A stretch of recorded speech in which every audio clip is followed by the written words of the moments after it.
नमस्कार प्रिय दर्शकों, यदि आप मिथुन लग्न या मिथुन राशि के जातक हैं तो काफी लंबे समय से आप एक ही बात सुनते आ रहे हैं कि देवगुरु बृहस्पति अब आपके लिए धन के द्वार खोलने जा रहे हैं।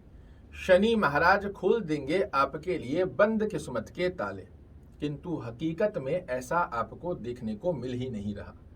उसका कारण क्या है कि हर वीडियो में सभी एस्ट्रोलॉजर आपको कोई लखपति बनाने पर उतारू है तो कोई करोड़पति और कई तो खरबपति बनाने पर भी आपको उतारू हो रहे हैं, किंतु समस्या की जड़ पर कोई पहुंचने को तैयार ही नहीं कि जब पैसा आएगा ही नहीं, इवन जो पैसा हमारी जेब में रखा हुआ है वो भी जा रहा है, तो व्यक्ति धनवान कैसे बन सकता है। किंतु यदि मैं आपको कहूं कि आने वाले 139 दिन निश्चित रूप से आपके मनोरथ पूर्ण होंगे, आय में वृद्धि कारक योग देखने को मिलेगा और उसे शास्त्र प्रमाणित स्थिति में आपके सामने प्रस्तुत करूं तो निश्चित रूप से नियर फ्यूचर में ये सत्य होते हुए आप देख पाओगे। यहां समस्या आ कहां रही है, जब तक समस्या की जड़ में नहीं पहुंचोगे तब तक सफलता का रास्ता देखना तो असंभव हो जाता है। यहां सभी लोग आपके शनि गुरु इनकी चर्चा कर रहे हैं, किंतु राहु महाराज अपनी शत्रु कारक राशि में बैठकर आपके आय भाव के अंदर अपनी पूरी तरीके से जकड़न बना चुका है। आपके मनोरथों को पूर्ण होने ही नहीं दे रहा। यहां से पंचम दृष्टि से जो भी आप मेहनत कर रहे हैं, बार बार आपको लग रहा है कि अब सफल हो जाऊंगा और फिर उसमें रुकावट, आकस्मिक लाभ होने की जगह आपको सडन ऑफ लॉसेस देता जा रहा है। नवम दृष्टि से दाम्पत्य जीवन को ठीक नहीं होने दे रहा। इसी के साथ में पार्टनरशिप कर रहे हैं, वहां समस्याएं आ रही है। इसी के साथ में दैनिक रोजगार की स्थितियां ठीक नहीं हो रही हैं। तो जब ये तीन मुख्य गतिविधियां दृष्टिगत अवस्था में राहु अपनी जकड़न में बनाकर बैठा है, तो ये सफल योग प्राप्त कैसे होगा। एक आप मुझे जवाब दीजिए। आप जीवन में आगे बढ़ना चाह रहे हैं, किंतु यदि कोई आपका पैर पकड़कर खड़ा है तो क्या आप आगे बढ़ सकते हैं? आप सभी का जवाब होगा नहीं। तो सबसे पहली गतिविधि क्या बनती है कि जो पैर पकड़कर खड़ा है उससे पैर छुटाया जाए। और पैर छुटाने की गतिविधि से संबंधित मैंने आपको पूर्व में भी कार्यक्रम बनाकर दिया, किंतु 17 जून से एक ऐसी गतिविधि बनने जा रही है जहां आपका पैर स्वतः से छूटने जा रहा है। क्यों? यहां मैंने लिखा भी है कि राहु हुआ अनाथ और गुरु शनि बने दीनानाथ। खुल जाएंगे किस्मत के द्वार जब शनि गुरु दोनों मिलकर देंगे आपको सफलता अपार। इसका कारण क्या है कि अभी तक राहु देवगुरु बृहस्पति को दूषित कर रहा था और इस दूषित करने में शनि महाराज का बल राहु को प्राप्त हो रहा था। दूसरी स्थिति में शनि महाराज आपके भाग्येश होकर भाग्य में है और देवगुरु बृहस्पति कर्मेश और सप्तमेश होकर आपके आय भाव में चले गए। किंतु अब ये राहु कैसे बलहीन होगा?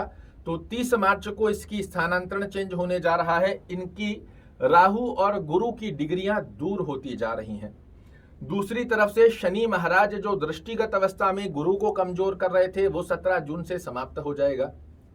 तीसरी अवस्था में देवगुरु बृहस्पति खुद डिग्री से बलवान होते चले जा रहे हैं। तो अब 17 जून से लेकर 4 नवंबर की ड्यूरेशन में शनि महाराज और देवगुरु बृहस्पति आपको अपार सफलता देने से नहीं रोकेंगे। इसे आप नियर फ्यूचर में फेस करते हुए देख पाएंगे।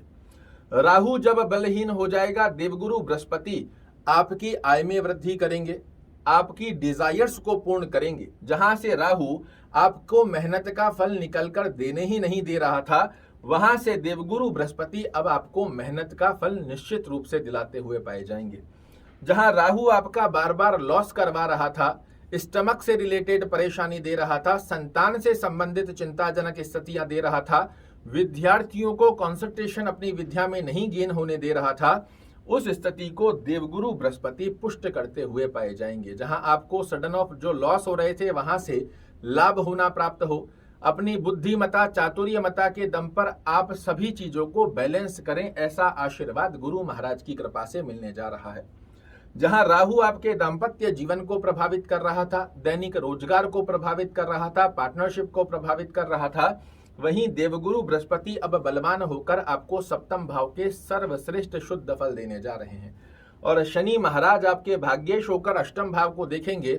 यहां से आपके लिए ऑब्स्टेकल नहीं, गुप्त धन की स्थिति का योग बनाते हैं, आपको हायर एजुकेशन में सफलता दिलाते हैं, आपके स्वास्थ्य में वृद्धि करते हुए पाए जाते हैं, आपके जीवन में जो ऑब्स्टेकल, मानसिक तनाव, टेंशन, डिप्रेशन बने हुए हैं उन्हें समाप्त करते हुए पाए जाएंगे।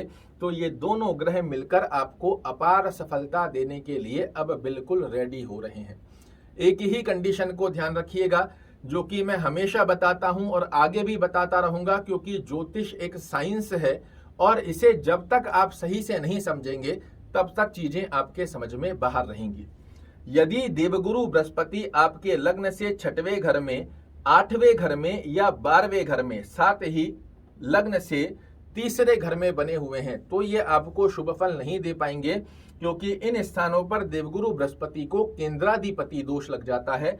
इन 4 स्थानों को छोड़कर देवगुरु बृहस्पति जहां कहीं आपकी कुंडली में बने हुए हैं, निश्चित रूप से 17 जून से आपके लिए देवगुरु बृहस्पति जो जो अवस्था मैंने बताई है इनको फुलफिल करने जा रहे हैं। शनि महाराज की स्थिति लग्न से 6वें घर में, लग्न से 8वें घर में, लग्न से 12वें घर में, और जहां 1 नंबर लिखा है, जहां राहु और गुरु मैंने लिप्त किए हैं, यहां 1 नंबर लिखा है, इन स्थानों पर यदि शनि महाराज आपकी कुंडली में विराजित हैं तो ये आपको शुभ फल नहीं दे पाएंगे। अन्यत्र स्थानों पर 17 जून से लेकर 4 नवंबर की गतिविधि में गुरु और शनि, ये 2 नहीं 1 और 1 11 मिलकर आपको सफलता ना दे तो मुझे कहिएगा। आशा करता हूं मेरे द्वारा दी गई ये जानकारी आपको पसंद आएगी। कल फिर से एक नई जानकारी लेकर आपके सामने उपस्थित होऊंगा। तब तक के लिए नमस्कार।